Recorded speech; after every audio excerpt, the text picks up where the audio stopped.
Zadnji puta smo na čitateljskoj radionici Kabinet čuda, koja se odvija u knjižari Fraktura, a financira je grad Zagreb, razgovarali o knjizi Mihaela Endea Dugog putovanja cilj, koja je originalno objavljena kao kratka priča, a kod nas je izašla kao ilustrirana knjiga s ilustracijama Dominika Vukovića i u prijevodu Anje Bastašić. Mihael Ende je najpoznatiji kao pisac za djecu. Poznat je osobito po svom dječjem romanu Priča bez kraja, koju je kod nas preveo Zlatko Crnković, ali ovo je knjiga za odrasle. To je neka vrsta bajke za odrasle koja pluta između realističnog i fantastičnog.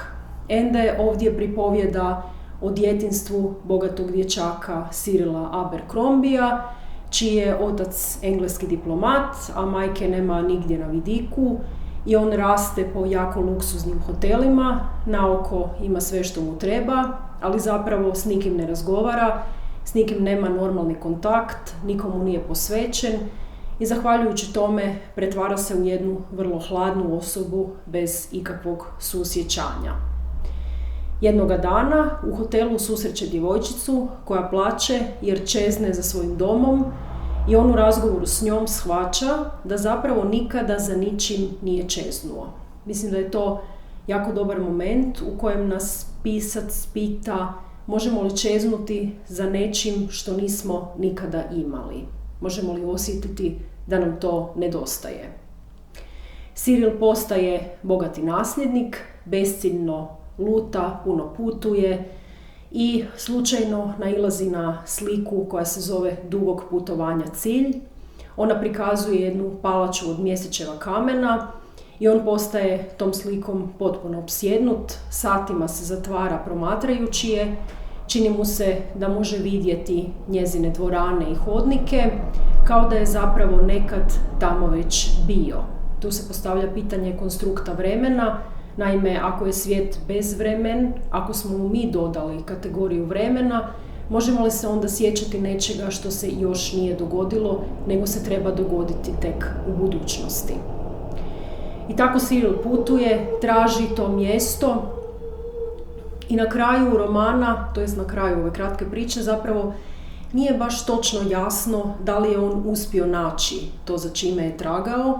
I taj nejasan kraj, koji se na različite načine može interpretirati, nas je nagnao da na susretu razgovaramo o tome treba li sve biti do kraja jasno i razjašnjeno, onako kako nas uče u školi, da svako pitanje ima jedan odgovor, ili je umjetnost tu baš zato da bi nas približila onom što je neiskazivo, nerazumljivo, onome gdje zapravo nemamo odgovore. Ovo je i knjiga o našim očekivanjima, o traganjima, za čime tragamo i postavlja ono vječno pitanje da li je poanta u samoj potrazi ili ipak trebamo doći do cilja. Tu se radi o usamljenom čovjeku koji je opsjednut vlastitom idejom.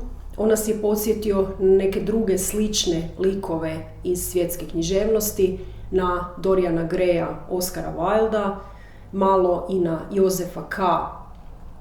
Franza Kafke i svakako na glavnog lika iz filma Fitzcarraldo Wernera Herzoga iz 80. godina, kojega glumi Klaus Kinski, jednog onako dosta luđačkog tipa, opsjednutog suludom idejom da izgradi operu usred prašume.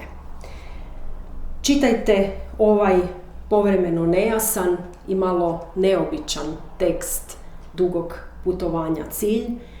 Nagnat će vas da se zapitate za čime vi tragate, što vi želite, ali možda i da malo više cijenite normalne kontakte koje imate s ljudima. I svakako gledajte ilustracije Dominika Vukovića koje jako lijepo nadopunjuju ovu priču.